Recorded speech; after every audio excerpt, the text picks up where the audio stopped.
na ito, mag-ingat na Pagyabang. huwag ipagmalaki ang iyong katuwiran at ipagyabang ang iyong Mm. sarili sa harap ng iba. So napansin ko nga, ito ba ay sarili nilang bata sa loob ng kanilang bahay dalanginan? So anong makikita ng nakakapanood nito? Maiisip ka agad na Recorded ito ipinagmamalaki sa. nila ang kanilang katuwiran at ipinagyayabang kung na sila ay ano, kumbaga, naiiba sa lahat ng mga sumasamba. So yun kaagad ang pumasok Mm. sa isip ko. Kaya dapat malinawan ano ba talaga ang kanilang intensyon sa paggawa nito. Kasi parang ang dating sila ang tama. Oo, yun nga. Mm. Kaya pinapaalalahanan tayo ng mga kasulatan.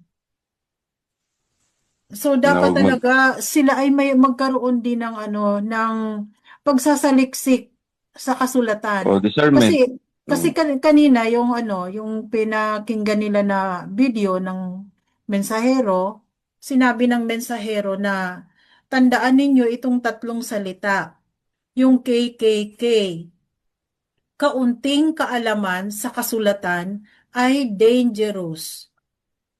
So, Mm. dangerous kung hindi mo talaga nauunawaan kung ano ba talaga ang mga palatuntunan o mga regulasyon na nagmumula mismo sa ating alahayam. Kaya hindi po pwedeng sabihin na sapat na sa amin ang video ng sultan. Hindi na namin kailangan ng Torah.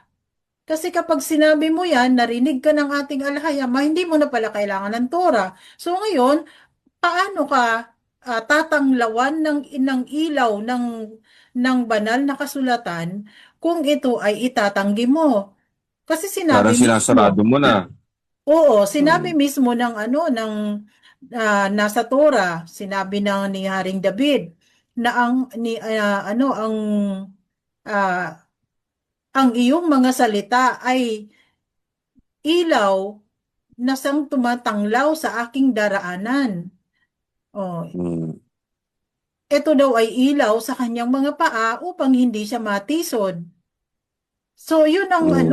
ang kahalagahan ng mga salita ng alahayam na kailangan natin pag pag nilay-nilayan, sabi nga sa sa Joshua 1:8, 'di ba?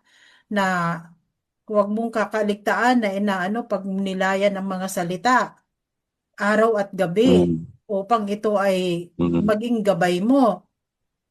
Mhm. So, sa ating pag-aaral, pagsasaliksik ng kasulatan, ito ay magiging ilaw ng ating daraanan. Laging Mhm. ipinapaalala sa atin ang kasulatan na may mga dapat tayong sundin sa araw-araw. Oo, Na, tama. 'di ba, Mm. minsan kasi parang sa Mm. sobrang nabibisi ka, nalilito ka, pero biglang may magpa-flash sa mind mo, ito ang sinasabi ng alahayam. So, hindi ako Ganyan, dapat na, madalas mangyari sa akin yan, yung yes, ganyan. oo. Oh, Pero, may nagpa-plus na gano'n. oo, Kaya nga, biglang ipapaalala sa iyo ng alahayam kasi nakatanim kaya na nga pag nga. bagay kasi sinabi nila na hindi na nila kailangan ng ano eh. Sapat na Oo, yung video sa oo, kanila. yun Hindi nga na nila kailangan ng Torah. Parang sinarado mo na yung ano, yung dapat pumapasok na wisdom sa'yo.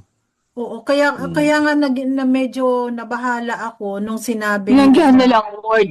oo, Yung sa kabila, tinanggihan ang ano, ang ang Torah. ang pangalan. Ito naman, Mm. tinanggihan yung the word. Isa Oo, tinanggihan itinanggihan yung ng the word. Yun. Mm. Oh, yung Kaya the tuloy, word. mapapansin mo kasi, mula nung sinabi nila yon na hindi na natin kailangan ang Torah, mapapansin mo sa kanilang pagtatalakay na para bang tumatango na lang sila doon sa yes, o yes na lang sila ng yes doon sa